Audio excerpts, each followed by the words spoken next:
Ya, estoy grabando, chiquillos. Habíamos quedado con esta lista de ácidos y bases con los valores de las constantes, tanto de acidez y basidez. Bueno, antes de continuar, vamos a hacer un problema bien simple.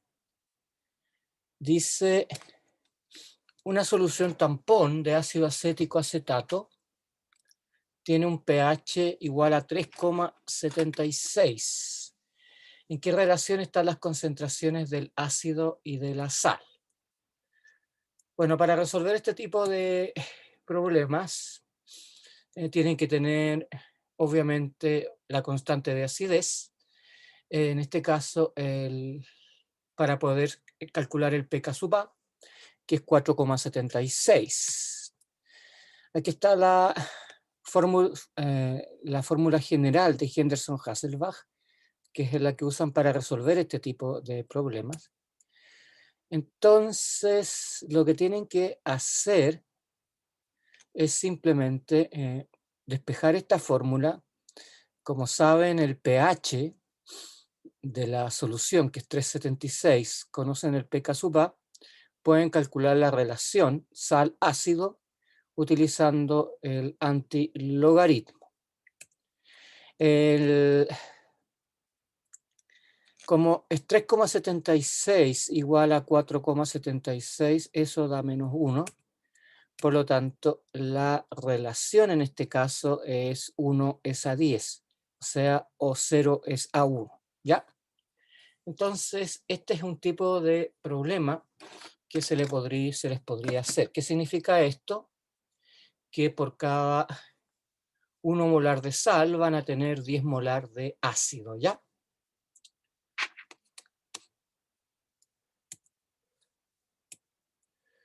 Ya. El siguiente es un problema un poquito ya más complicado, pero igual es entretenido. Dice, aquí en realidad está involucrada toda la materia de soluciones adicionadas junto con ácido base. Dice preparar 250 mililitros de una solución tampón ácido oxálico oxalato 0,2 molar y pH 1,5. Este ácido, el ácido oxálico, también es un ácido que eventualmente ustedes lo pueden usar para preparar amortiguadores. Claro que de un pH bastante más bajo que lo que hemos visto hasta ahora, poco fisiológico. Bien, pero el ejercicio es interesante. Es el ácido oxálico. Tiene 2 grupos carboxilo. Y este sería la sal de sodio del ácido oxálico, ¿no es cierto? Hemos reemplazado un hidrógeno por un átomo de sodio en este caso. Como tiene 2 grupos carboxilo, tiene 2 grupos ionizables. La primera constante de acidez es de 6,5 por 10 elevado a la menos 2. Por lo tanto, el pK sub A, que a nosotros nos interesa, dado el pH de la solución de la solución amortiguadora que queremos preparar, es 1,19. Ahora recurrimos nuevamente a nuestra ecuación de Henderson-Hasselbalch. Entonces, en este caso, reemplazamos los valores 1,5, 1,19, y ahora vamos a utilizar esta primera fórmula para despejar la relación de oxalato y ácido oxálico. Si ustedes resuelven esta ecuación, este cociente, en realidad el logaritmo de este cociente les da 0,31. Por lo tanto, si aplican el antilogaritmo, les da 2,04. Entonces aquí tienen ya un primer dato. El segundo dato va a estar dado por la razón, o mejor dicho, por la concentración del amortiguador. Ya les dije en la clase anterior de que cuando hablamos de concentración de una solución amortiguadora, va a ser la suma del ácido más la base conjugada, o la suma del ácido más la sal, como se las puse acá. Pero recuerden que es importante que se den cuenta que esta sal, bueno, es oxalato de sodio, pero a nosotros lo que nos importa es que ustedes se den cuenta de que esta es la base conjugada de la primera ionización de este ácido, el ácido oxálico. Si la concentración de base conjugada o sal más ácido es 0,2, tenemos aquí entonces dos ecuaciones con dos incógnitas, por lo que podemos despejar la concentración de ácido oxálico y oxalato de sodio. En este caso, vamos a despejar, yo preferí despejar la concentración de, disculpen un momentito, aquí. Despejé la concentración de ácido en función de la de oxalato de sodio. Entonces la concentración de ácido es 0,2 menos oxalato de sodio. Como se darán cuenta, aquí de nuevo volvemos a usar un poco de álgebra que es la que ustedes aprendieron en el colegio. Sistema de ecuaciones con dos incógnitos. Entonces, si la relación sal-ácido es 2,04, viene de acá, yo puedo despejar acá reemplazando el ácido por 0,2 menos sal. Entonces hemos convertido esta ecuación en una ecuación con una incógnita. Si ustedes despejan la concentración de oxalato de sodio, les va a quedar que la concentración de oxalato de sodio, esto es simplemente lo que ustedes ya saben, aprendieron en el colegio para resolver ecuaciones lineales de primer grado. La concentración de oxalato es 0,134 molar. Y la de ácido ahora va a ser 0,2 menos la diferencia. Bien, entonces la concentración de ácido es 0,066 molar. En el problema nos están pidiendo esta cosa que me da. Nos dice preparar 250 ml de una solución amortiguadora. Por lo tanto, una vez que tenemos las concentraciones de ácido y sal, aquí está la concentración del, dado el peso molecular del oxalato de sodio.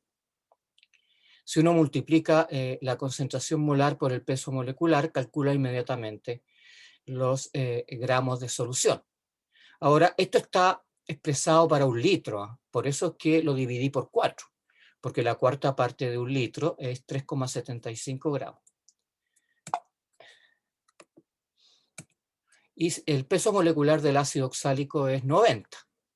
Por lo tanto, con este dato, multiplicándolo por la concentración, nos da 5,94 gramos, pero referido a 1 litro. Pero nosotros queremos preparar la cuarta parte de 1 litro.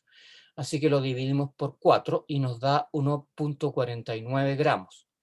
Esto significa que si nosotros pesamos el equivalente a 3,75 gramos de la base conjugada del ácido, que en este caso es el oxalato de sodio, la sal, y 1,49 gramos de ácido oxálico, los disolvemos en agua y lo llevamos a 250 mililitros, nos va a dar un amortiguador de esta concentración y pH 1,5 molar de manera automática, porque los equilibrios se ajustan a esta relación.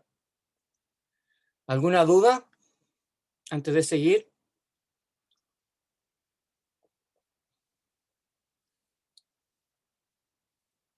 No, profe. Ya, parece que no. Profe, yo tengo una duda. Dime. Que es más acerca de nomenclatura. Que el oxalato deberíamos saberlo de antemano o nos lo entregan.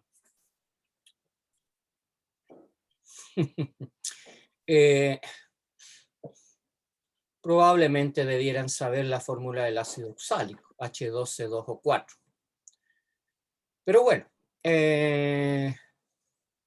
ustedes siempre me preguntan si acaso se tienen que aprender de memoria esto. Ustedes ya saben las cosas que se tienen que aprender, ¿no es cierto? Y no sé, si este es un ácido que es importante, probablemente sería bueno que se supiera la fórmula del ácido oxálico, por lo menos. ¿Ya? Ah, perfecto. H2C2O4.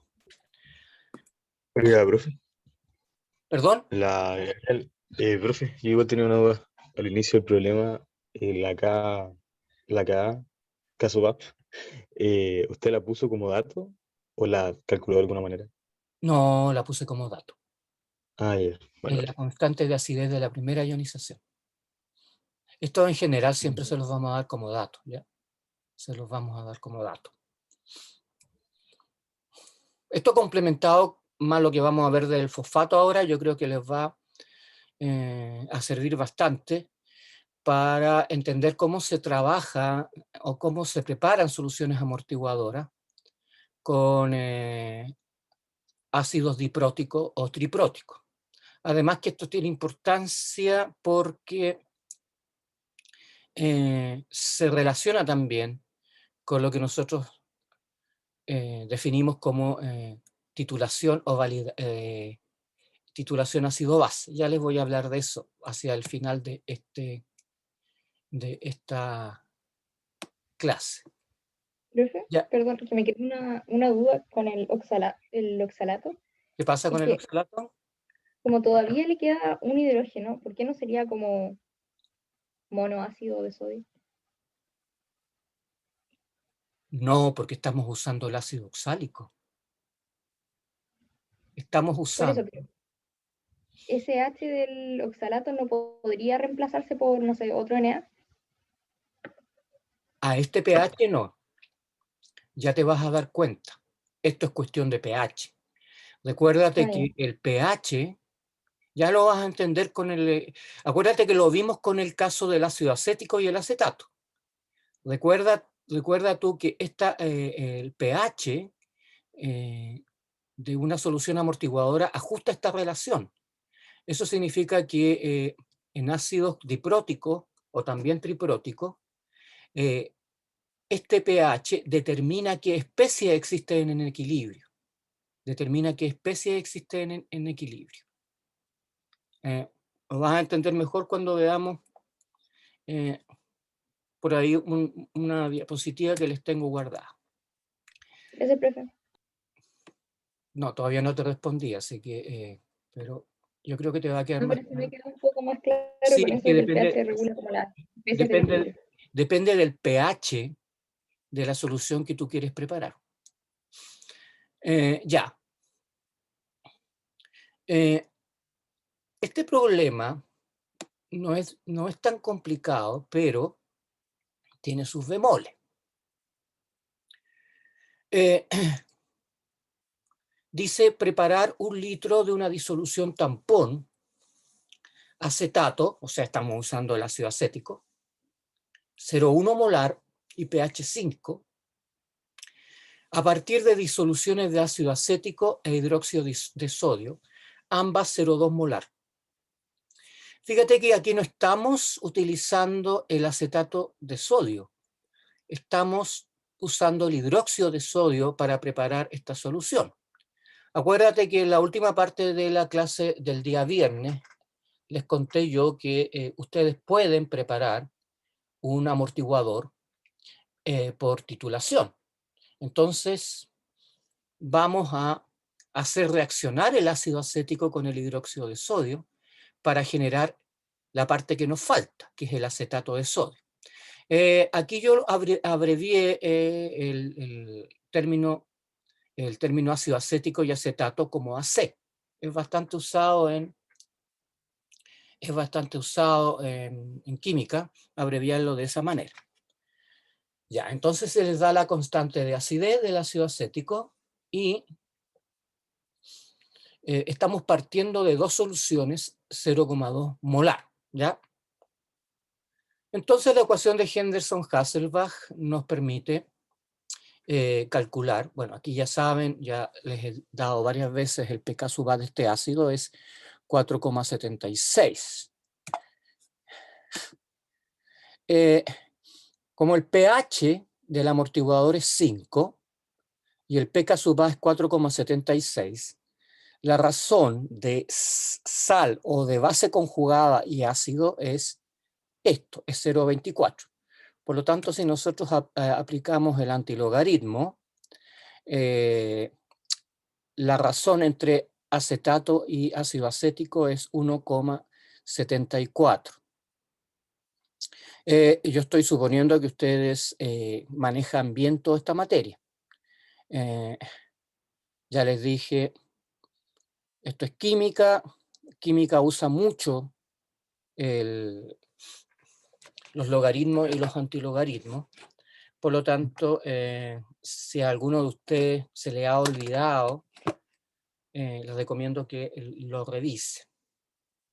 Bueno, con las calculadoras de ahora no hay demasiado problema para hacer este cálculo. Entonces ya tenemos una primera ecuación con dos términos o con dos incógnitas. La razón está puesta ahí. Ahora vamos a generar nuestra segunda ecuación. Para generar nuestra segunda ecuación, la suma del tampón acetato es 0,1 molar, ¿no es cierto? Es 0,1 molar, porque eso es lo que nos piden preparar, ¿no es cierto? Preparar 1 litro de una disolución tampón acetato 0,1 molar pH 5. Por lo tanto, la suma de las concentraciones de acetato y ácido acético suman 0,1 molar. Bien, entonces tenemos dos ecuaciones con dos incógnitas.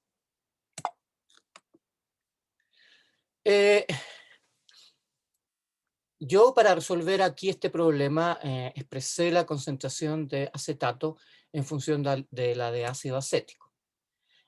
Con esto reemplacé acá la concentración de acetato por este término, 1,74 concentración de ácido acético. Al hacer este reemplazo nos queda una ecuación lineal con una incógnita. Por lo tanto, podemos despejar la concentración de ácido acético.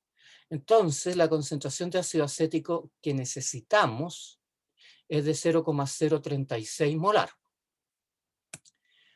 Y la concentración de acetato es la diferencia, es 0,064 molar. Eso significa, chiquillos, que a partir de las soluciones concentradas de ácido acético y hidróxido de sodio, 0,2 molar, vamos a tener que generar este amortiguador. Pero ya sabemos cuál es la concentración de ácido acético a la que tenemos que llegar y cuál es la concentración de acetato a la que tenemos que llegar. Entonces, fíjense que, si no lo entienden bien, lo podemos volver a analizar. Fíjense que si es el hidróxido de sodio el que me va a generar el acetato, entonces yo necesito que el acetato esté a una concentración de 0,064 molar, yo voy a calcular cuánto hidróxido de sodio le tengo que echar a la solución para que el ácido acético se me transforme en acetato. Porque la razón, fíjense que por cada mol de hidróxido de sodio o de iones hidroxilo que yo haga reaccionar con ácido acético, voy a generar la misma cantidad de acetato. Esto lo tienen que pensar un poquito, pero bueno, no es tan difícil. Entonces, yo sé que 0,064 moles están en 0,32 litros. Por lo tanto,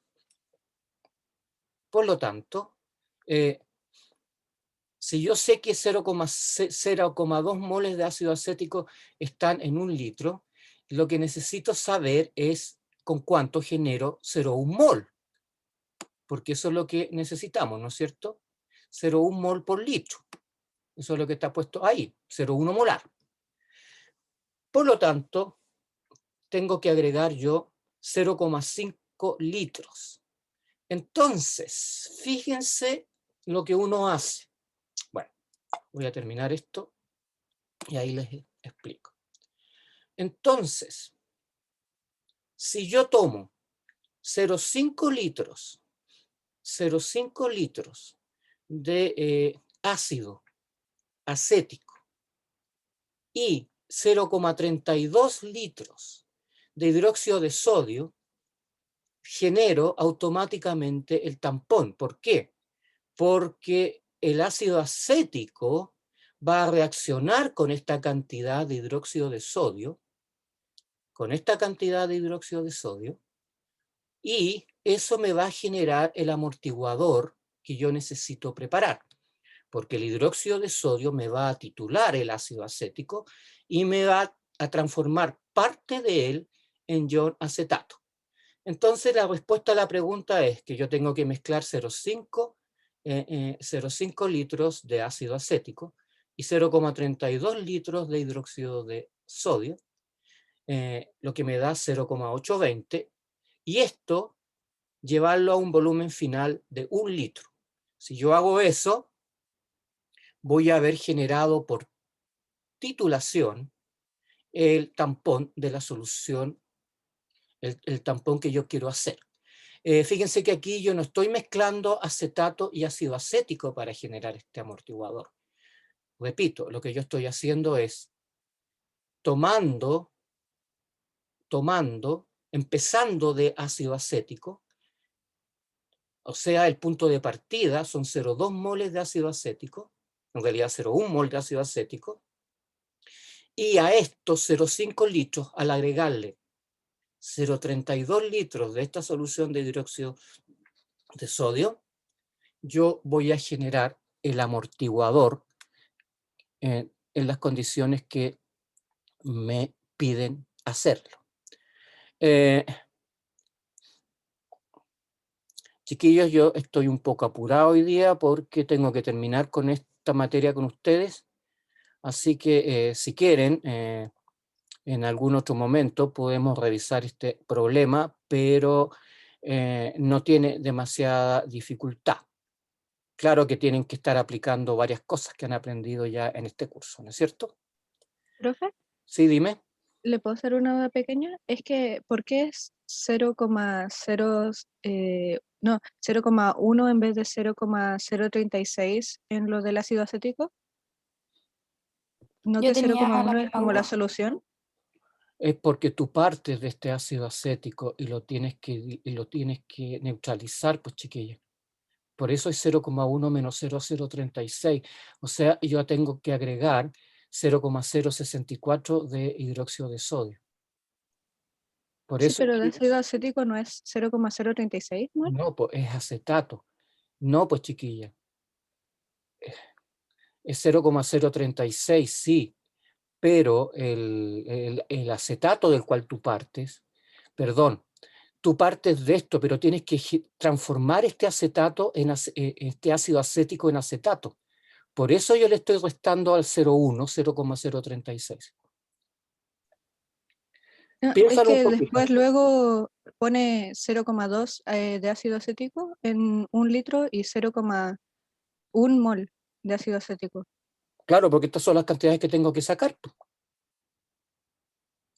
Esas son las cantidades que tengo que sacar para hacer esto. Si quieres podemos volver al final, pero así se hace. Así se hace. Piénsalo un poco. Yo siempre les digo a los estudiantes, uno les puede mostrar cómo se hace un problema, pero son ustedes los que tienen que entender lo que uno está haciendo, porque si ustedes no entienden lo que uno está haciendo, no lo pueden, no van a poder hacerlo ustedes solos. Fíjate, es que estoy partiendo de dos soluciones concentradas, que son 0,2 molar. Entonces yo de estas soluciones te voy a generar el ácido finalmente. El ácido está listo, porque lo generaste al comienzo. Pero a ese ácido, y en realidad lo que tú quieres preparar es una solución 0,1 molar, 0,1 mol por litro, no 0,2 moles por litro. Lo que pasa es que estoy partiendo de las soluciones de 0,2 moles por litro. Por eso que yo hice este cálculo. Fíjate, yo aquí tengo la cantidad de ácido acético esta es la cantidad de ácido acético que necesita el tampón, 0,036 moles por litro, ¿no es cierto? 0,036 moles por litro. Y la cantidad de acetato es la diferencia. Si tú, fíjate, ¿cuál es la concentración de... tú sabes que necesitas el tampón a 0,1 molar, ¿no es cierto? Por lo tanto, la concentración de acetato generada in situ es la diferencia. Es la diferencia, es de 0,1 menos 0,036. ¿Por qué? Porque estos 0,036 es el ácido que tú tienes acá. Por lo tanto, si se lo restas a esto, te va a dar la concentración de acetato que tienes. Lo podemos ver después al final, pero eso es, ¿ya? Ya. Voy a seguir adelante porque hay algo que me interesa muchísimo que veamos. Vamos a analizar, por ejemplo, en esta diapositiva, la importancia que tiene el amortiguador bicarbonato. Aquí hay varias cosas que les tengo que contar. Primero que nada, este sería el ácido carbónico, H2CO3, el cual se ioniza en bicarbonato y protones. El pK sub A para esta ionización es 6,3. Ahora, fíjense que en realidad, y ojo con lo que voy a decir, este ácido carbónico como tal, escrito de esta manera, lo escribo así porque les permite a ustedes entender lo que estamos haciendo. Pero este ácido carbónico en realidad, con esta fórmula estequiométrica no existe. Esto es CO2 y agua. Cuando el CO2 y el agua se combinan, se forma ácido carbónico. Recuerden que el anhídrido carbónico acidifica una solución acuosa. Repito, esto en realidad no existe en la naturaleza, pero lo usamos para que ustedes entiendan cómo se genera el amortiguador. Entonces, fíjense que, bueno, aquí tenemos el pulmón. Cuando ustedes, y ojo con lo que les voy a mostrar, cuando ustedes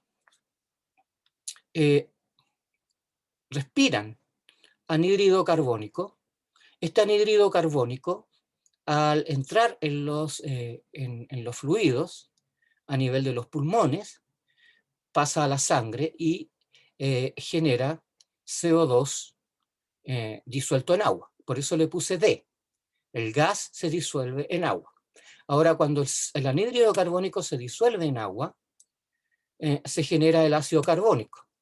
Y en realidad yo les dije que como especie química nunca se ha podido aislar, porque probablemente es extraordinariamente inestable. Así que en realidad cuando uno prepara amortiguador bicarbonato, considera la concentración inicial de anhídrido carbónico que tiene, más que la de ácido carbónico. Pero desde un punto de vista conceptual es bueno que coloquemos ácido carbónico porque ustedes entienden lo que está pasando. Sea como sea inestable o no, se forma, por lo menos transientemente, esta especie. Y esta especie se ioniza rápidamente para generar bicarbonato y protones, ¿ya? Entonces aquí tenemos el ácido y aquí tenemos la base conjugada del ácido.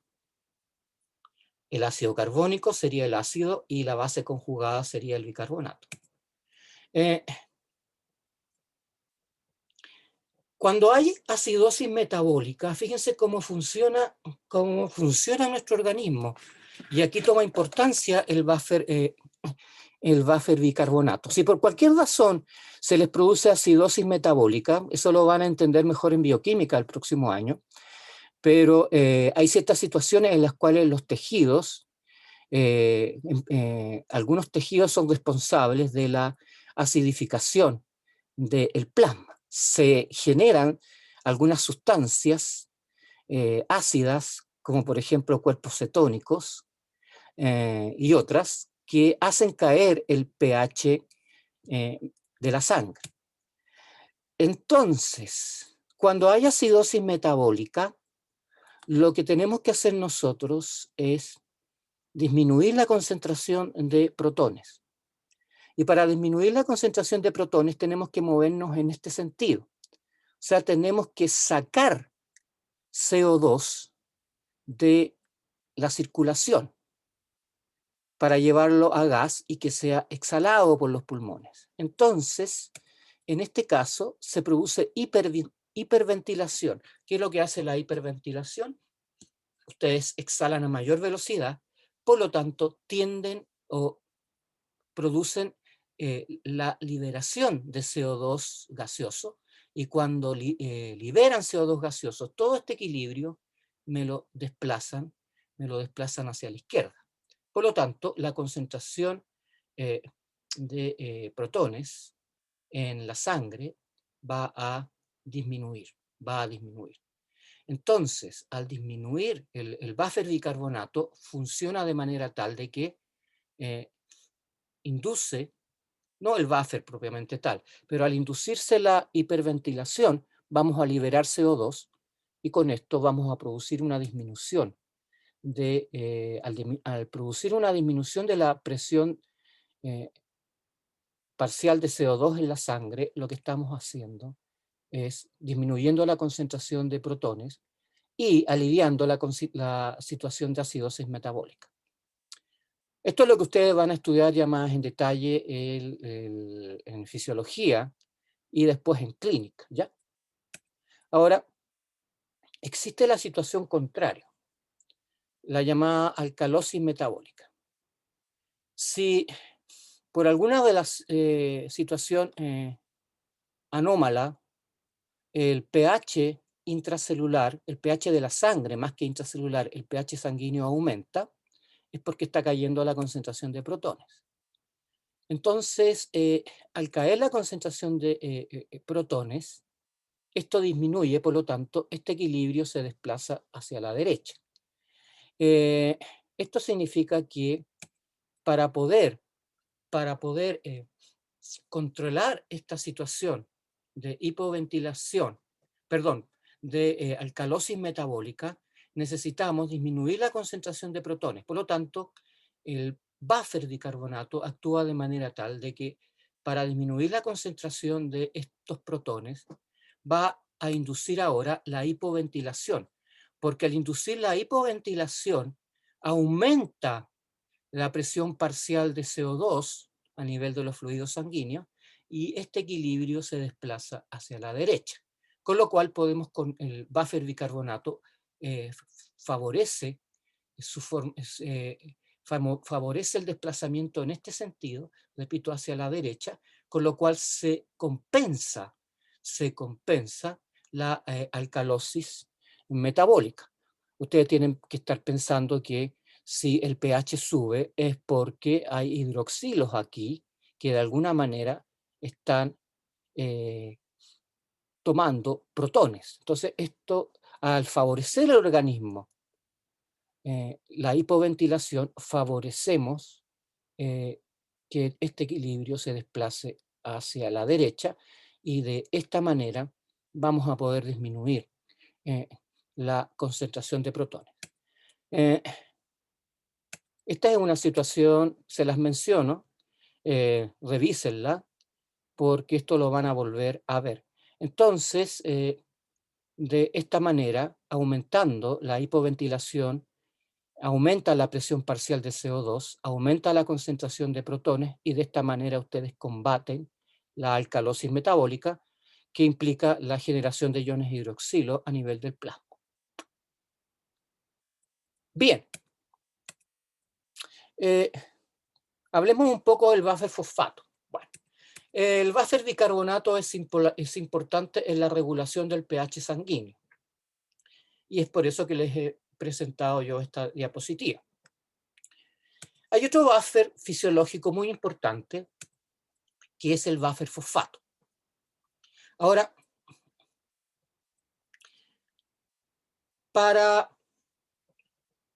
la regulación del pH por el buffer fosfato, en realidad utilizamos la segunda ionización del ácido fosfórico.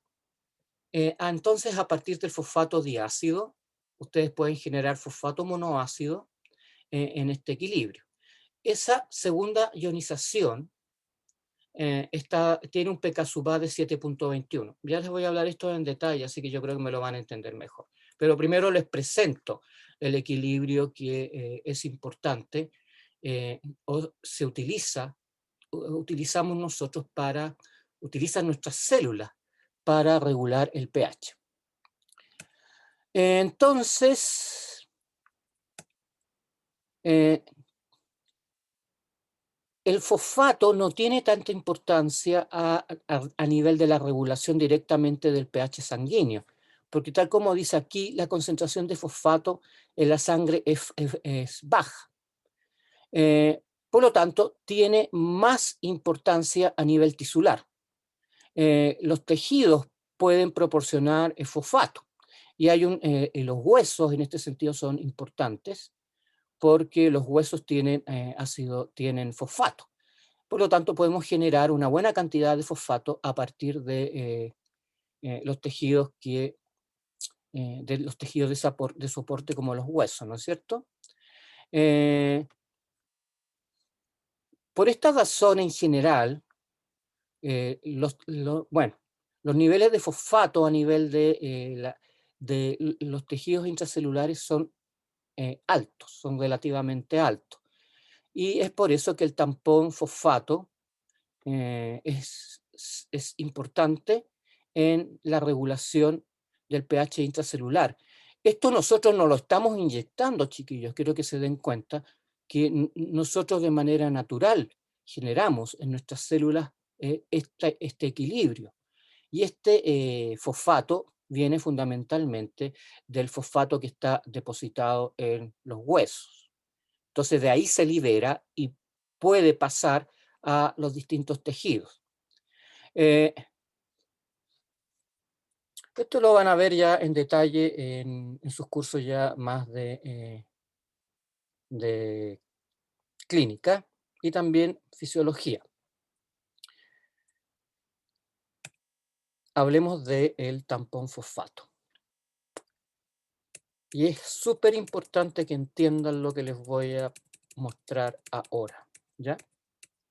Porque si no, todo lo que hemos visto acá en estas diapositivas anteriormente, no me lo van a entender cuando hablemos de ácidos dipróticos, por ejemplo, o tripróticos.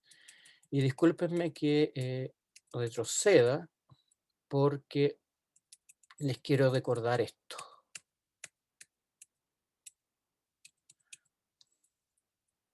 No, esto sí. No, esto lo vimos, esto lo vimos, esto lo vimos, esto lo vimos. Lo que yo quería mostrarles era esta curva. Yo les conté en la clase pasada que nosotros podemos generar in situ Y es por eso que en realidad ese segundo problema viene de esto, en buenas cuentas, que dependiendo de la ecuación de Henderson-Hasselbalch dependiendo del pH, nos va a decir cuánto ácido y cuánto base conjugada tenemos. Y una cuestión que yo les dije en la clase pasada, y que se deriva directamente de la ecuación de Henderson-Hasselbalch, es que cuando el pH de la solución toma el valor del pK sub A, la concentración de ácido y la base conjugada son las mismas, son exactamente las mismas. Esto viene de esta famosa ecuación, ¿no es cierto? Cuando la concentración de esto es igual a esto, el logaritmo de esto es 0. Por lo tanto, el pH es 476. Eso significa que cuando las concentraciones del ácido y la base conjugada son iguales, el pH va a tomar siempre el valor del pK sub A del ácido que estamos utilizando para formar el tampón. Bien. Entonces, aquí están los dos problemitas. Si quieren lo podemos ver después de nuevo. Aquí está la función del bicarbonato. Y la función, yo les agregué la función del fosfato. Fíjense que les puse este segundo equilibrio. Esta es la curva de titulación de ácido ortofosfórico. Se genera de la misma manera como generamos la curva de valoración o titulación del ácido acético. La única diferencia es que el ácido ortofosfórico tiene 3 hidrógenos. Por lo tanto, lo que vamos a hacer es medir el cambio de pH para una solución de ácido ortofosfórico cuando vamos agregando hidróxido de sodio. Entonces, para empezar nuestra curva, la vamos a empezar a pH 0. Vamos a llevar el sistema, se puede hacer con un ácido, con un poco de ácido acético, por ejemplo, se podría hacer. Ustedes llevan a pH 0, perdón, con un poco de ácido clorhídrico, ustedes preparan una solución de fosfato de una cierta concentración y con ácido clorhídrico llevan el pH a 0, lo ajustan a 0. Entonces, ya les dije en la clase anterior que para poder medir el cambio de pH necesitan un aparato que se llama pHímetro, que les va midiendo los cambios de pH a medida que ustedes van agregando hidróxido de sodio. Obviamente, a medida que vayamos agregando hidróxido de sodio, el pH va a ir subiendo. Pero no se deben olvidar que estos OHs están reaccionando con el ácido ortofosfórico. A pH 0, la única especie que existe en solución es el ácido ortofosfórico. No hay más. El H3PO4. Entonces, si nosotros empezamos a subir el pH, agregando hidróxido de sodio, este hidróxido de sodio va a reaccionar con el ácido ortofosfórico. Y mediante una reacción de ácido-base, entre el ácido y la base, se produce una neutralización y a medida que incrementamos la concentración de hidróxido de sodio, empezamos a generar la base conjugada de este ácido ortofosfórico, que es el fosfato diácido. El fosfato diácido, el primer hidrógeno del ácido ortofosfórico tiene un pK sub A de 2,2. Por lo tanto, cuando lleguemos a pH 2,2, según la ecuación de Henderson-Hasselbalch, la concentración de ácido y de la base conjugada tienen que ser iguales. Entonces, en este punto, la concentración de ácido ortofosfórico y fosfato diácido son iguales. A medida que nosotros seguimos subiendo el pH, seguimos neutralizando este ácido sigue disminuyendo su concentración y genera el fosfato diácido. hasta que llegamos a este punto donde la razón, donde hemos agregado un equivalente de hidróxido de sodio. Un equivalente de hidróxido de sodio reacciona completamente con un equivalente de ácido ortofosfórico. Eso significa que cuando llegamos a este valor de pH, alrededor de 4 y tanto, un poco menos de 5, todo el ácido desaparece y queda solamente fosfato diácido. Ahora, si seguimos agregando hidróxido de sodio, el pH va a seguir subiendo. El ácido ortofosfórico desapareció. Lo único que nos queda es fosfato diácido. Entonces, a medida que incrementamos la concentración de hidróxido de sodio, o de OH, este fosfato diácido empieza a disminuir su concentración y se genera la base conjugada, que es el fosfato monoácido. Cuando llegamos a pH 7.2, esta segunda ionización, porque sigue la ecuación de Henderson-Hasselbalch, a 7.2 vamos a tener la misma concentración de esta especie que la de su base conjugada, que es fosfato monoácido. El fosfato, el ácido ortofosfórico ya desapareció. Si seguimos agregando hidróxido de sodio, el fosfato diácido va a seguir desapareciendo, de manera tal que cuando hayamos agregado el segundo equivalente de hidróxido de sodio, nos vamos a comer todo el fosfato diácido porque vamos a neutralizar o titular el segundo hidrógeno. De tal manera que en este punto el fosfato diácido acá desaparece y queda fosfato monoácido. Si seguimos subiendo el pH, agregando más hidróxido de sodio, el hidróxido de sodio empieza a neutralizar ahora el fosfato monoácido. Y cuando lleguemos a pH 12,7, vamos a tener la misma concentración de este ácido y de su base conjugada. Si seguimos aumentando el pH, nos vamos a comer todo el fosfato monoácido, de manera tal de que cuando lleguemos al tercer equivalente de hidróxido de sodio, esta cosa ya no va a existir y vamos a tener puro fosfato en solución. Entonces, pido su atención con respecto a esto. Fíjense que esta curva tiene 3 puntos que llamamos de equivalencia, cuando el hidróxido de sodio consume completamente las especies ácidas. Pero fíjense, y esto lo tienen que entender y se lo tienen que machacar. A medida que cambiamos el pH, cambiamos el equilibrio de las distintas formas. A pH sobre 12 hay puro fosfato. No existe ninguna de las otras especies. Ninguna de las otras especies. A pH 0 existe puro ácido ortofosfórico. Ninguna de las otras especies. De manera tal que el fosfato diácido, el fosfato monoácido y el fosfato los vamos generando in situ. Y en esta curva de titulación, a medida que cambiamos el pH, vamos generando las zonas donde el amortiguador, con sus distintos pK sub A, funciona.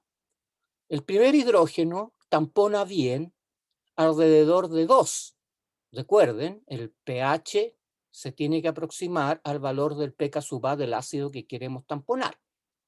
Pero a 7.2 ya no nos sirve este primer equilibrio, porque el ácido ortofosfórico se terminó. Lo único que nos queda es el fosfato diácido y empezamos a generar el fosfato monoácido. A 7.2 tenemos iguales concentraciones de estas dos especies. Este es el valor de pH que se utiliza en general para tamponar soluciones fisiológicas de ácido, para generar soluciones fisiológicas de ácido ortofosfórico. La primera ionización no nos interesa. porque al pH fisiológico 7.2, 7.3, 7.4, el ácido ortofosfórico ya no existe. Entonces, a 7.2 tenemos la mejor zona de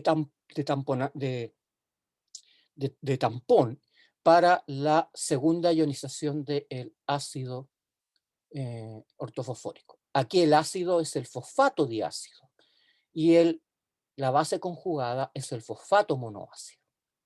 Y así sucesivamente. De manera tal de que si nosotros tenemos una solución de ácido ortofosfórico y la llevamos a pH alrededor de 7, vamos a generar automáticamente este amortiguador. El amortiguador fosfato diácido, fosfato monoácido, que es el que nos interesa desde el punto de vista fisiológico. Entonces, dense cuenta que modificando el pH nosotros podemos generar nuestros amortiguadores a voluntad. Si nosotros queremos tamponar alrededor de 2, trabajamos con este equilibrio. Si nosotros queremos tamponar alrededor de 7, trabajamos con este segundo equilibrio. Y si nosotros queremos tamponar a un pH muy alcalino, trabajamos con este tercer equilibrio. Desde un punto de fisiológico, obviamente lo que nos interesa y lo que les interesa a ustedes es esta zona. Otra cosa que es importante que se den cuenta, y por eso la repito. Este first endpoint se refiere a los puntos de titulación. ¿Qué es lo que es la titulación? Cuando ustedes han gastado completamente el ácido, cuando ustedes han agregado suficiente base para neutralizar completamente el ácido ortofosfórico, este ácido desapareció. Y fíjense que cuando ustedes se gastan el ácido ortofosfórico, ¿qué ocurre con esta zona donde el cambio de pH es relativamente, la pendiente de cambio de pH es bastante baja? En realidad prácticamente no hay cambio de pH porque estamos en la zona donde estos dos equilibrios nos están tamponando el pH. Cuando desaparece el ácido ortofosfórico, cuando es neutralizado completamente por el hidróxido de sodio, el pH se dispara. El pH sube con una pendiente bastante alta, hasta que llegamos nuevamente a una nueva zona donde aparecen estas dos especies que generan este tampón, que hacen que el pH suba con una pendiente mucho más baja a medida que agregamos hidróxido de sodio. Cuando ustedes consumen completamente el fosfato diácido, se acabó el ácido, se rompió el tampón y el pH se disparó hasta que llegamos a la tercera zona donde opera el tercer equilibrio, esta vez entre el fosfato monoácido y fosfato, generando estas tres zonas de amortiguación. Acá, acá y acá. Esta curva la tienen que mirar, la tienen que analizar y si la entienden bien, van a estar al otro lado. Preguntas con respecto a esto.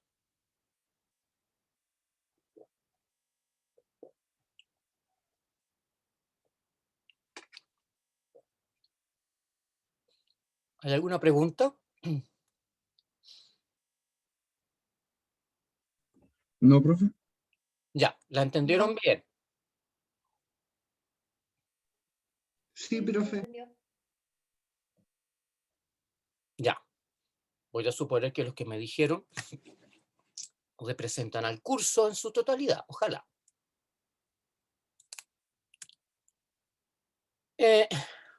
Vamos a terminar esta parte simplemente con un concepto, se los muestro porque se utiliza, que es la capacidad amortiguadora. Los tampones, dependiendo de su concentración, van a tener una capacidad amortiguadora diferente. Entonces, en general, mientras más concentrados sean, mejor es la capacidad amortiguadora. La capacidad amortiguadora de un amortiguador tiene, de una solución amortiguadora o tampón, se define como la cantidad de ácido o base que pueden neutralizar el amortiguador al experimentar el desplazamiento de una unidad de pH. Eso significa que... ¿qué pasó aquí? Significa que si nosotros agregamos una gota de ácido, nosotros calculamos la cantidad de ácido, en equivalentes normalmente se hace, la cantidad de ácido que nos produce una disminución en una unidad, entonces esa cantidad de equivalentes va a ser la capacidad tamponante. Lo mismo si agregan unas gotitas de álcali. Ustedes agregan hidróxido de sodio, por ejemplo, y calculan la cantidad de equivalentes de OH que agregaron para que el pH suba en una unidad. Básicamente, entonces, en este caso, hemos agregado un equivalente, por lo tanto, la unidad, la capacidad tamponante es de un equivalente por unidad de pH, para abajo o para arriba. Es como definimos la capacidad amortiguadora. Y aquí se los muestro en una curva para que se den cuenta bien lo que estamos haciendo. Cuando nosotros agregamos ácido, fíjense que modificamos aquí está graficado el porcentaje de base conjugada en función del pH. Fíjense que cuando agregamos ácido, la base conjugada disminuye. Y eso es obvio porque este ácido se come la base conjugada para generar más ácido. Recuerden cómo funcionan los equilibrios de los amortiguadores. Entonces, esta disminución, esta cantidad de equivalentes de disminución en realidad de base conjugada, que equivale a la cantidad de ácido que ustedes están agregando, cuando nos induce un cambio de una unidad de pH, esta cantidad va a ser la capacidad tamponante. Hay algunos problemas en la guía, así que lo van a poder entender bastante bien. Uno calcula básicamente, lo que hace uno es agregar un poquito de ácido o un poquito de base, obviamente sin romper el tampón, y lo que hace es calcular cuánta base y cuánta base conjugada o cuánto ácido se está comiendo el exceso, perdón, en la cantidad de OH que estamos agregando o la cantidad de ácido que estamos agregando. Bien, con esto voy a pasar a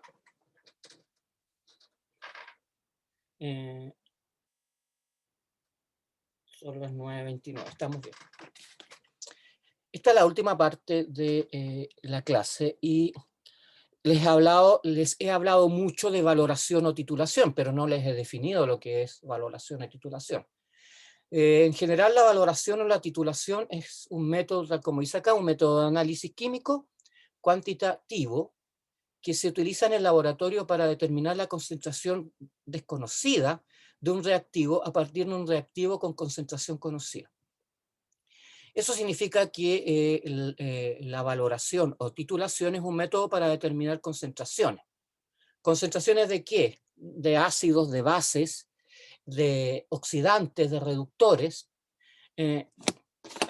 y dependiendo del tipo de reacción que estemos estudiando, obviamente no es lo mismo hablar de una reacción ácido-base que de una reacción óxido-reducción. En el caso del ácido-base, tal como dice acá, va a ser, lo vamos a utilizar como método para determinar la concentración de un ácido o una base. Y para eso recurrimos a soluciones llamadas estándares o patrón, que se preparan en el laboratorio para medir la concentración de ácidos o bases. Yo no les voy a hablar de esto en mucho detalle porque ustedes no van a hacer química analítica, ni tampoco van a estar muy asociados en su carrera a la preparación de amortiguadores. Pero, por ejemplo, cuando esta materia se les pasa a los tecnólogos médicos, hay que hacerla con mayor detalle.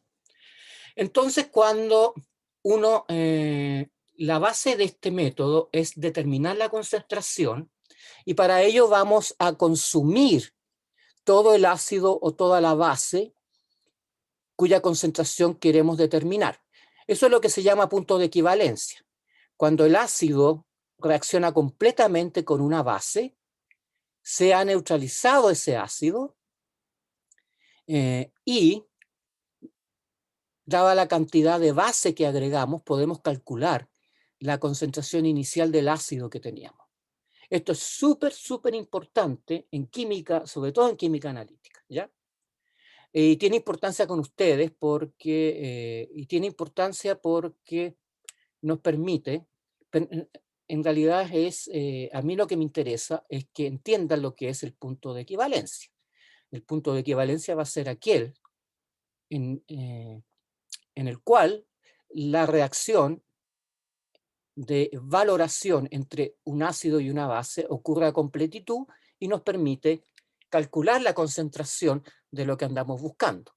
Si vamos a titular un ácido con una base, el ácido va a ser de concentración desconocida y la base va a tener que ser de concentración conocida. Esa es la solución patrón en este caso, ¿ya?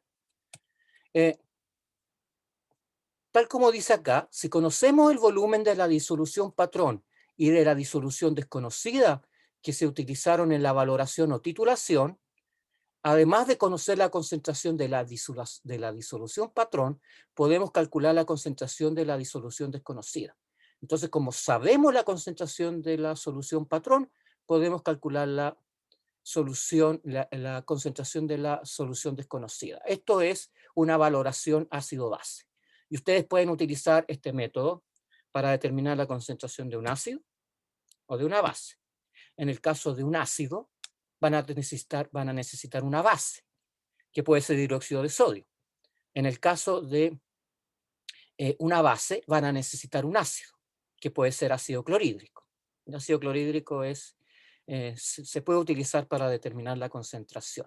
Bueno, ¿y cómo se hace? Se hace con este equipo que aparece acá. Esta cosa, que parece una pipeta larga, que tiene una manecilla acá, se llama bureta. Entonces, para determinar la concentración del ácido o de la base, lo que vamos a hacer, supónganse que queremos determinar la concentración de un ácido. Colocamos el ácido en este matraz, matraz Erlenmeyer, y la solución de concentración conocida, que en este caso va a ser una base, hidróxido de sodio, la colocamos en la bureta. Abrimos la bureta y al agregar gotitas de hidróxido de sodio sobre la solución de ácido clorhídrico, obviamente la reacción ácido-base comienza y se empieza a neutralizar el ácido que está contenido en el matraz. Estamos calculando la concentración de un ácido desconocido a partir de una solución básica hidróxido de sodio conocida. Ahora bien, para poder determinar el punto de equivalencia, o sea, cuando la reacción cuando se gasta totalmente el ácido que estaba contenido acá, necesitamos un indicador. Y normalmente se utiliza un indicador, una solución indicadora que cambia de color. Básicamente, lo que necesitamos es un indicador que cambie de color en el pH en el cual se produce la reacción, se produce el punto de equivalencia. Cuando estamos titulando hidróxido de sodio con ácido, cuando estamos titulando ácido clorhídrico con hidróxido de sodio, ácido clorhídrico con hidróxido de sodio. Recuerden, el hidróxido de sodio está en la bureta y el ácido clorhídrico está en el matraz. En el punto de equivalencia, o sea, cuando el ácido se neutraliza completamente por la acción del hidróxido de sodio, se produce un cambio de color, porque el indicador que modifica su color alrededor de pH 7 nos permite medir el punto de equivalencia. Entonces, de esta manera, nosotros vamos a calcular lo que gastamos de hidróxido de sodio para que se produzca el cambio de color y simplemente vamos a usar una formulita, se las voy a mostrar ahora, para calcular el punto de equivalencia. Entonces, aquí tenemos una reacción entre un ácido fuerte y un ácido, entre una base fuerte y un ácido fuerte. El ácido fuerte es la solución cuya concentración queremos determinar, el hidróxido de sodio es la solución de concentración conocida. En el punto de equivalencia, o sea, cuando se consume todo el hidróxido de sodio y todo el ácido clorhídrico, obviamente en el matraz desaparece el ácido clorhídrico, se produce un cambio elevado de pH. Recuerden la curva de ácido ortofosfórico, cómo subía el pH en la zona de equivalencia, y podemos calcular la concentración de la solución desconocida. Aquí yo les muestro una curva de titulación. Estamos midiendo la concentración de una solución, una solución de ácido clorhídrico, y bueno, en realidad aquí lo que les interesa ver es el cambio de pH. Aquí lo que estamos titulando es una solución de hidróxido de sodio 0,1 molar, que está en la bureta, y la disolución de ácido clorhídrico es la solución que estamos valorando. Aquí ya se saben las concentraciones, no tiene mucha gracia. Pero fíjense que el pH se modifica, en el punto de equivalencia se dispara el pH, porque en este punto se consumió todo el ácido que estaba en el matraz, y bueno, si seguimos agregando hidróxido de sodio, el pH va a seguir subiendo. Ahora, ojo, tenemos hidróxido de sodio y tenemos ácido clorhídrico, que son ácidos fuertes y bases fuertes.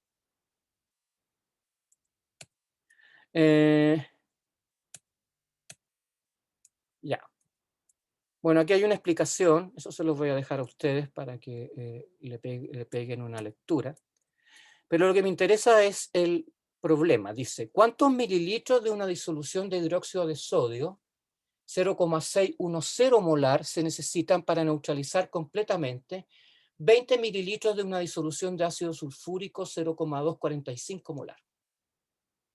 0,245 molar. ¿Ya? ¿Qué conocen ustedes? Ustedes conocen la concentración de la solución de hidróxido de sodio, que es la que nosotros queremos titular.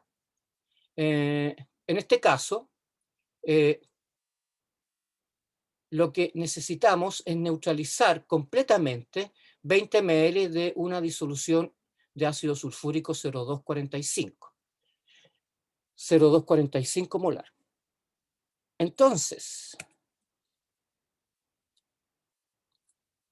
en la primera parte queremos saber cuántos ml necesitamos. Fíjense que aquí ya se están dando las dos concentraciones, pero necesitamos calcular los ml de la solución de hidróxido de sodio que queremos agregar para neutralizar completamente 20 ml de una disolución de ácido sulfúrico 0,245 molar.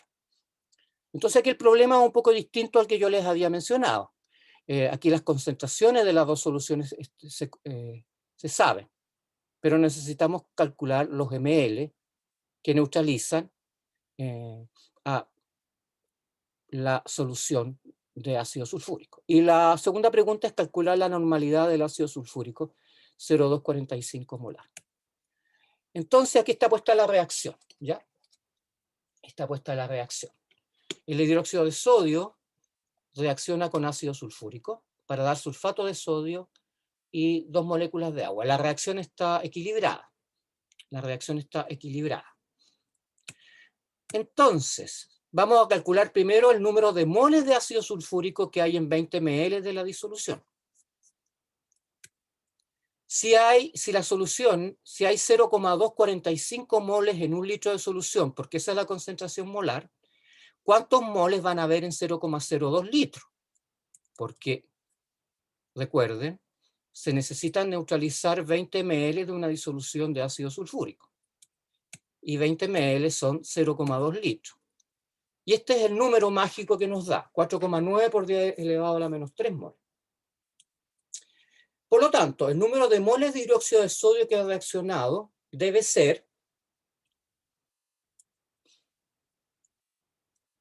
¿cuánto sería? Si ustedes miran la estequiometría.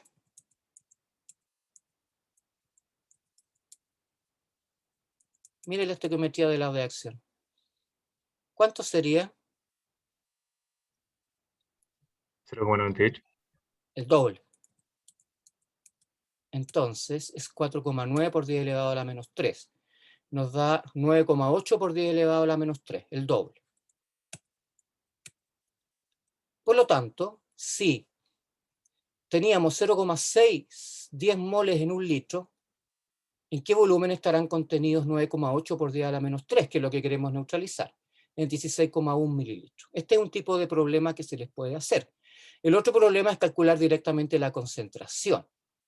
Ahora, para calcular la normalidad de la solución de ácido sulfúrico es bastante sencillo, ustedes ya lo han visto. Resulta que podríamos calcular el peso equivalente, por ejemplo. ¿Y qué es lo que saben ustedes? Ustedes saben que para esta reacción el peso equivalente del ácido sulfúrico es el peso molecular partido por 2. Por lo tanto, es la mitad de 98,08 gramos. Es 49,04. Por lo tanto, un mol de ácido sulfúrico equivale a 2 equivalentes de ácido sulfúrico. Por lo tanto, la concentración en normal va a ser el doble de la molar. Este tipo de problema de alguna manera ya lo hemos visto. Por lo tanto, la solución 0,245 molar va a ser 0,49 normal, que es el doble. Chiquillos, fíjense que este cálculo yo les podría haber dado los valores en normal y ustedes hubieran llegado a la misma conclusión. Ahora, cuando uno les da las soluciones, las concentraciones en normalidad, que es en realidad lo que uno utiliza cuando titula, uno ya no necesita esta estequiometría, porque sabe que como la reacción es equivalente a equivalente, un equivalente de esto va a reaccionar con un equivalente de esto. Por lo tanto, cuando ustedes utilizan este método para calcular las concentraciones en normal, ya no necesitan la estequiometría. Y les da lo mismo que hay aquí un 2 o no, porque van a saber que la reacción es equivalente a equivalente. Es equivalente a equivalente. ¿Ya? Eso probablemente lo van a captar más rápidamente cuando veamos algún problema para el seminario. Ya. Para terminar esto, ¿cuánto me queda? Todavía me queda 15 minutos. Dice, vamos a hacer unos ejercicios de hidrólisis, porque de esa materia se las pasé, pero no hicimos ningún ejercicio. Dice, calcule el pH de una disolución de nitrato de sodio 0,15 molar. El nitrato de sodio es una sal, ¿no es cierto? Es una sal. Cuando ustedes disuelven nitrato de sodio en agua, se generan iones sodio y iones nitrato. Recuerden que las sales son electrolitos fuertes, por lo tanto se ionizan completamente en solución acuosa. Aquí tenemos el caso de especies en solución que no experimentan hidrólisis. El sodio no experimenta ninguna reacción de hidrólisis con el agua. El nitrato tampoco experimenta una reacción de hidrólisis con el agua. Por lo tanto, ¿cuál va a ser el pH de la solución de nitrato de sodio?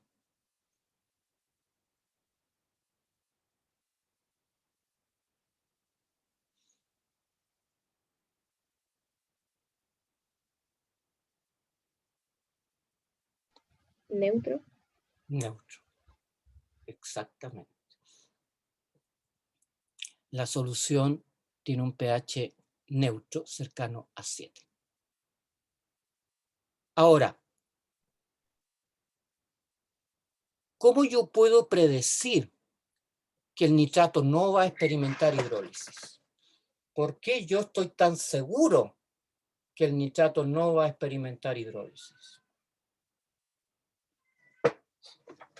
Dale.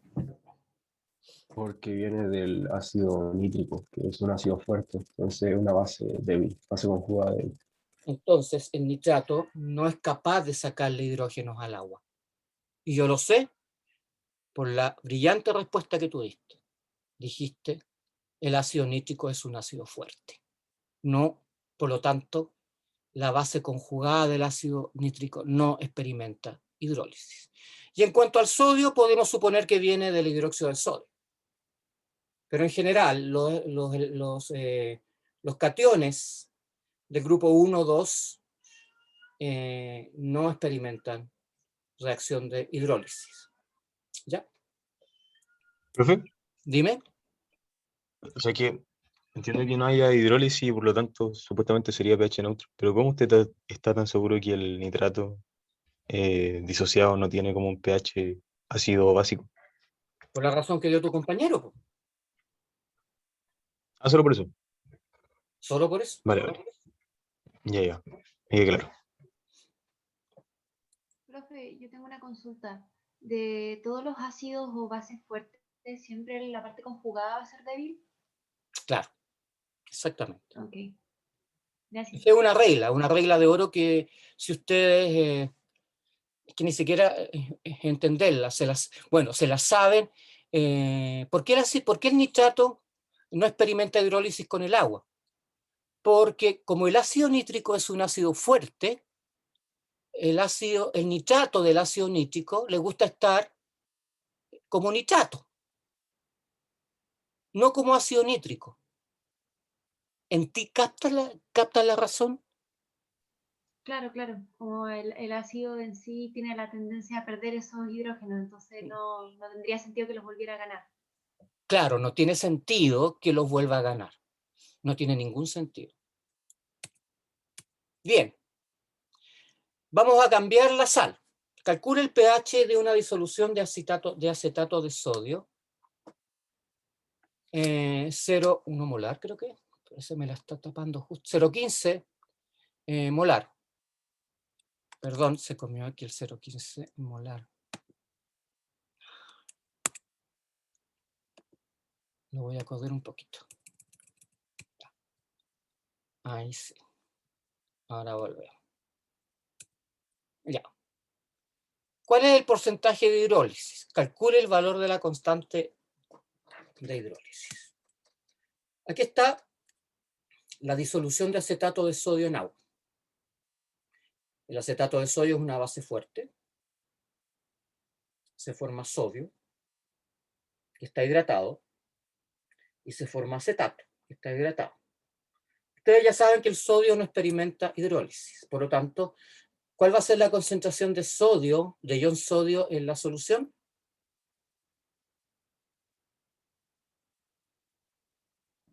¿7? La concentración, no el pH. La misma que la de acetato. La misma que la de acetato. Cierto. ¿Qué indica esta ecuación? Que la hidrólisis es completa. Si la solución se ioniza completamente y teníamos 0,15 molar de acetato de sodio, ¿cuánto molar de sodio tenemos? 0,15. ¿Y cuánto de acetato también tenemos? 0,15. Oh, se me codió todo esto. No importa, lo corro. Perdón, de todo. Ya.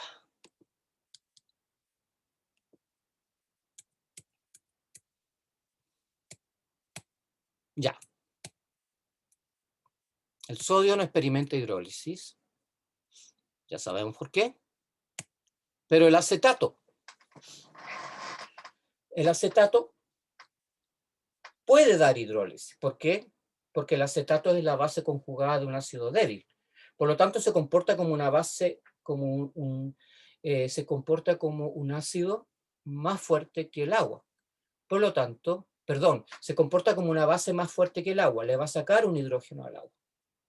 Y en la reacción se genera ácido acético y iones hidroxilo. Por lo tanto, desde un punto de vista cualitativo, ¿cuál va a ser el pH de la solución? ¿Neutro?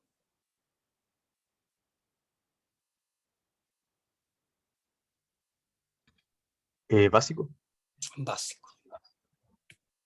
El ion acetato experimenta hidrólisis. Entonces aquí tenemos la reacción de hidrólisis nuevamente puesta. Nosotros calculamos bueno, esta es la expresión de la constante de hidrólisis, ¿no es cierto? Esta es la expresión de la constante de hidrólisis en función de este equilibrio. En función de este equilibrio. Calculemos el valor de la constante de hidrólisis del acetato. Eso lo vimos en la clase anterior, es K sub B partido por la constante de acidez del ácido acético. Si la constante es 1,75 por 10 elevado a la menos 5, la constante de hidrólisis va a ser de 5,71 por 10 a la menos 10. Y quiero que miren el número, 5,71 por 10 elevado a la menos 10. Es súper chica. Eso significa que la hidrólisis ocurre, pero no esperemos que el pH nos llegue a 14. ¿Ya? Ahora, para el equilibrio de hidrólisis, ya calculamos el valor de la constante de hidrólisis.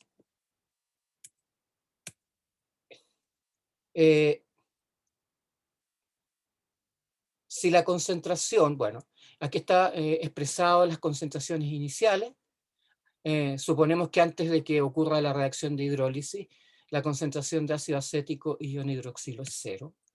Y en el equilibrio va a ser 0,15 menos X, que es la concentración inicial que teníamos de acetato. Lo debía haber puesto aquí, pero bueno, se me fue. Y la concentración de ácido acético y iones hidroxilo va a ser X y X. Si reemplazamos estos valores en función de la constante de hidrólisis, cuyo valor hemos calculado, 5,71 por 10 elevado a la menos 10, entonces resolvemos nuestra ecuación, se convierte en una ecuación cuadrática.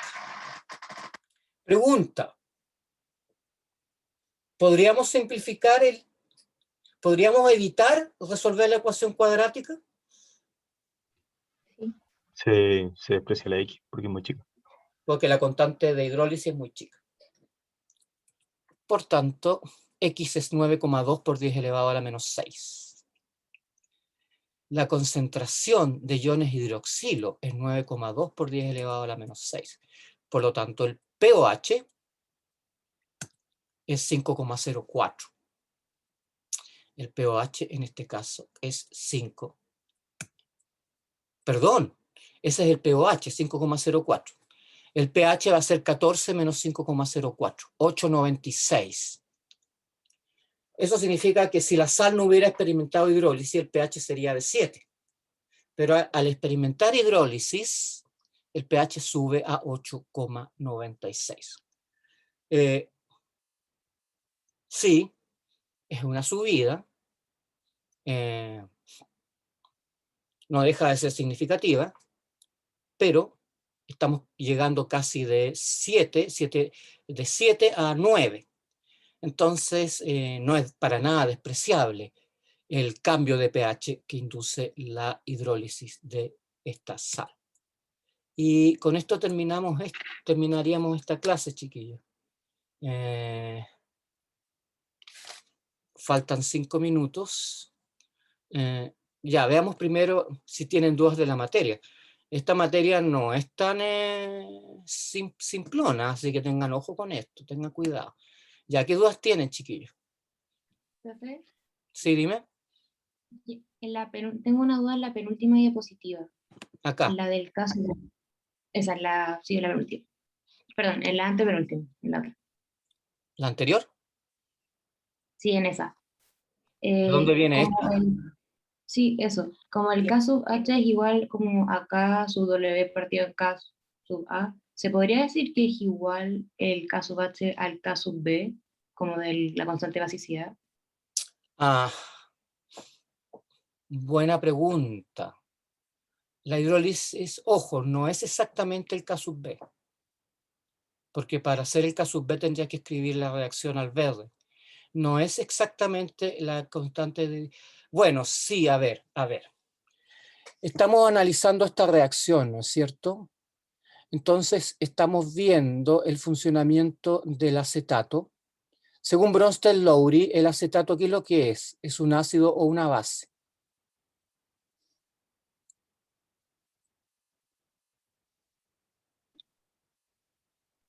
Una base. Una base, porque le está sacando un hidrógeno al agua, ¿no es cierto? Y se está regenerando el ácido. Por lo tanto, esta es la base, este sería el ácido conjugado.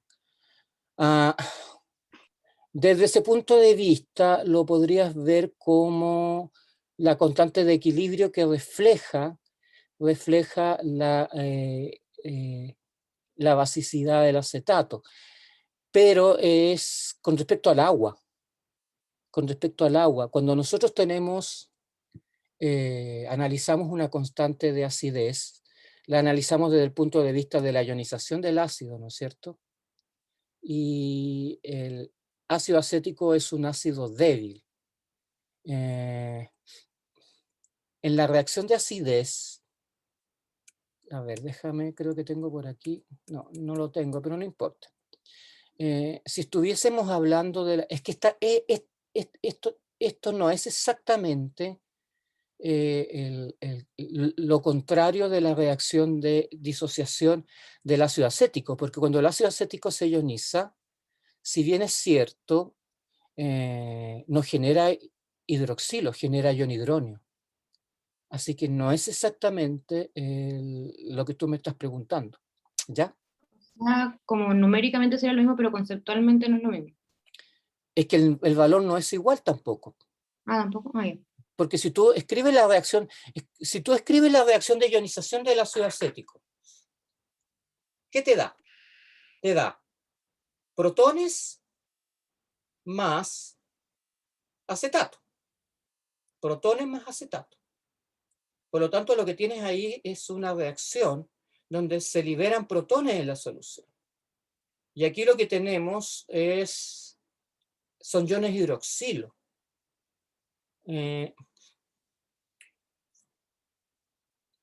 Con respecto a ver, cuando tú me hiciste esa pregunta, ¿tú estabas pensando en qué cosa específicamente? ¿En la reacción de? La verdad, yo simplemente estaba pensando que yo tenía entendido que el K sub W era igual al K sub A por el K sub B, y la asocié con eso. Pero a lo mejor me estoy equivocando de reacción o algo así, pero era por lo parecido a la ecuación. ¿Y eso de dónde lo aprendiste tú? Lo vi en un video en YouTube, como para empezar como a estudiar. Lo vi en No, un video es en YouTube. verdad. El K sub B es igual al K sub A por el K sub B. Lo que pasa es que aquí la reacción, aquí la reacción no es exactamente la misma. Pero sí, si tú supones que el K sub H es igual al K sub B, numéricamente serían iguales. El K sub A por el K sub B. Pero el K sub B es... No, si está bien lo que estás diciendo. Está bien lo que estás diciendo. ¿Ya? Ya, muchas gracias. Claro, porque sería la constante de basicidad del acetato, que es justamente esta reacción. O sea, está bien lo que tú estás diciendo.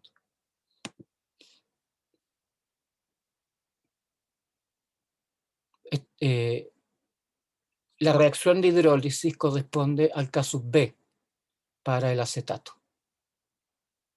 Ya. ¿Alguna otra consulta? Sí, profe. Cuando estaba explicando lo del tampón de acetato, me perdí, no entendí el momento cuando hizo las relaciones. En el ejercicio que puso preparar 1 litro de una disolución tampón de acetato, no sé en qué diapo era, creo que la 20.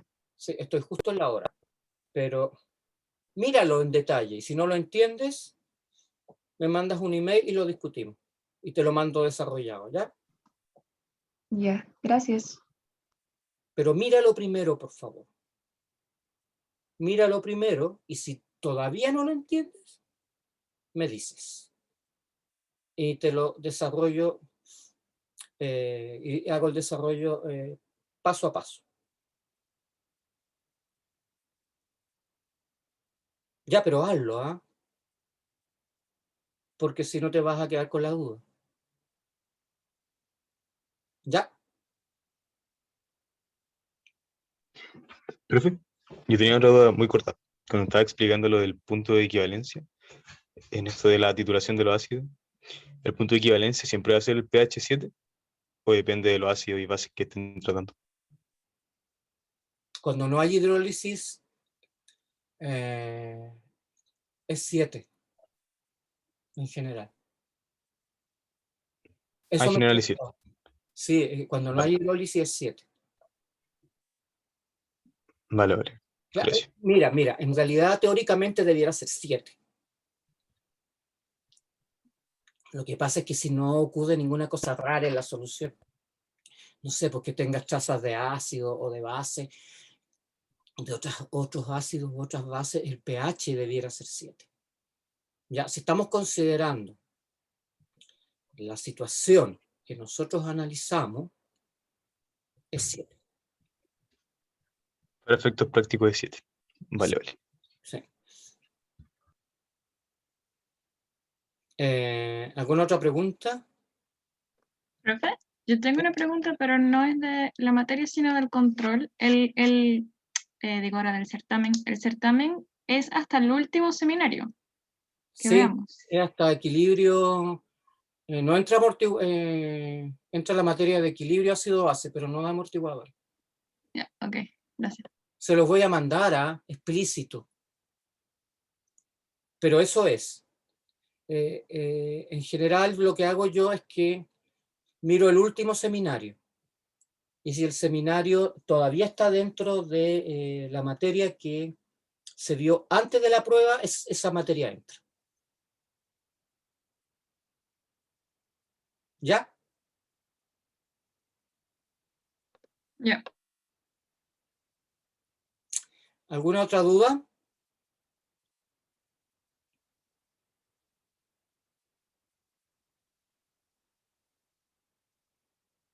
Ya, parece que no. Los voy a dejar, chiquillos, porque tengo unas cositas que hacer. Que les vaya bien. Y recuerden ese problema. El problema, si no lo pueden hacer ustedes, se los mando resuelto, paso a paso. ¿Ya? Vale, profe. Gracias, profe. Gracias, profe. Pero traten, Gracias, pero gracias. Gracias, profe. Gracias, profe. ya traten de hacerlo, por favor. ¿Ya? Porque si lo pueden hacer, significa que están bien. Ya, nos vemos. Cuídense. Chao, profe. Ah. Que le- Chao, profe, que esté bien. Chao, profe.